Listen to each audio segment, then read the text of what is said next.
2024, you made three big predictions. One, that Trump would win. Two, that he would start a war with Iran.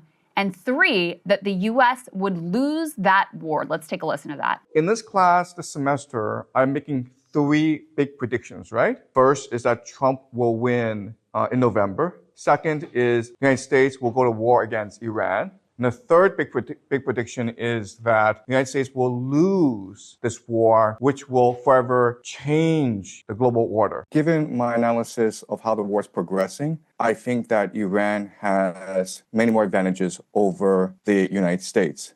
The reality is that right now, it's a war of attrition between the United States and Iran. And the Iranians have been preparing 20 years for this conflict. In their eschatology, in their religion, this is a war against the great Satan. They've had many practice runs. Last June was a 12-day war when the Iranians were able to examine and analyze the strike capacities of both the Israelis and the Americans.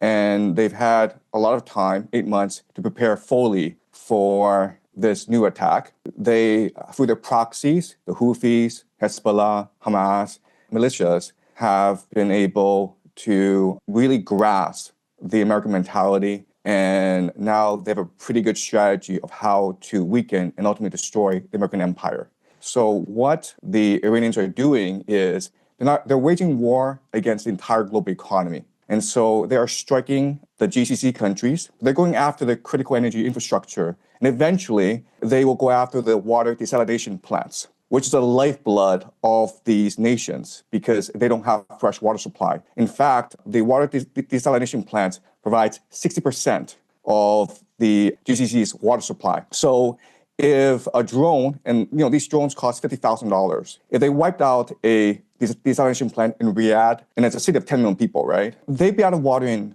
2 weeks. And right now, the Iranians have de facto closed off the Strait of Hormuz, and the GCC gets 90% of its food from the Strait of Hormuz. Iranians are actually threatening the very existence of Saudi Arabia, UAE, Bahrain, Qatar. And why this is important is that the Gulf states are really the linchpin of the American economy.